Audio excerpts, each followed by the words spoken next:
Session 3 is a little side journey to look at the implication of information contained in the book of Jasher. The Bible refers to this book twice, in Joshua 10 verse 13 and in 2 Samuel 1:18.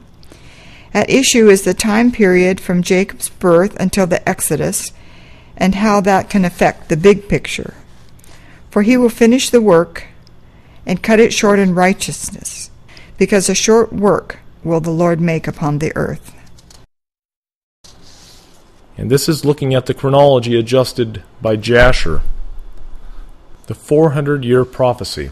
Let's take a look. Genesis 15 verse 13 in short states that the seed of Abraham would suffer affliction for 400 years. That's including the time of slavery in Egypt. You can see that in Genesis 15 verse 14.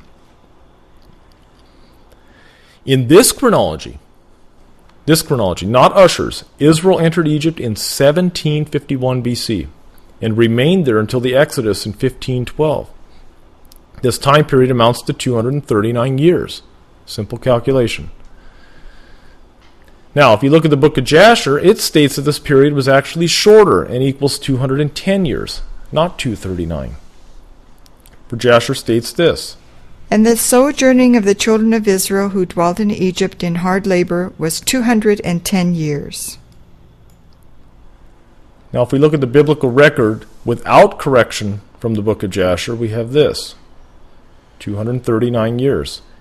If we use Jasher, Jasher shortens it to 210 years. That's a 29-year reduction.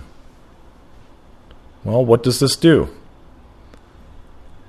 In the Bible it can be found that Isaac was 60 years old when Jacob was born. Jacob was 130 years old when he entered Egypt. Now, if you take Isaac's age of 60, you add it to Jacob's age of 130 when he went into Egypt, and then you tack on the 210 years, you've got the 400 years. Precisely. And that's been a question. Many scholars have wondered, 400 years, where does it start? Where does it end? This was a shocker. It surprised me. It works flawlessly. But there's a 29-year reduction. This would mean that from the birth of Isaac to Israel's exodus from Egypt would be exactly 400 years. However, note that in the following application of Jasher, that we're going to be showing here in a second, any previously correlating biblical time relationships that span across this 400-year time period will be affected. Now, if we choose to use the 210 years from the book of Jasher, instead of the 239, the end of Earth's 6,000-year time period would be extended to 2041 or 2041. And the beginning would correspondingly be shortened to 3960. Remember, we're shortening the ancient time, and to keep 6,000, you would have to extend the modern time. 239 minus 210 is shown as 29. Adding it is 2041. Subtracting it is 3960. But as we heard just a moment ago, Romans 9 verse 28 states, For he will finish the work and cut it short in righteousness, because a short work will the Lord make upon the earth. Could God have purposely caused the chronological results, using the Bible only, we didn't have Jasher, to show an end date of 2012, when in reality this date is 29 years prior to the actual 6,000-year endpoint? This would certainly comply with God's work being cut short, if that's what's meant by that verse. Or might these 29 years represent the time that Adam and Eve were in the Garden of Eden prior to the entrance of sin? In such a case, the exact period of 6,000 years would represent man's entire probationary period, from creation to Christ's second coming. Let's place it in the future and see what happens. 3990, based on that new date, 3960. Look, it divides evenly by 7. The prime number is gone.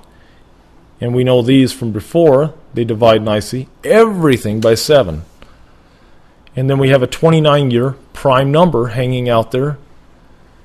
2012 would then have no, we don't know what the event would mean.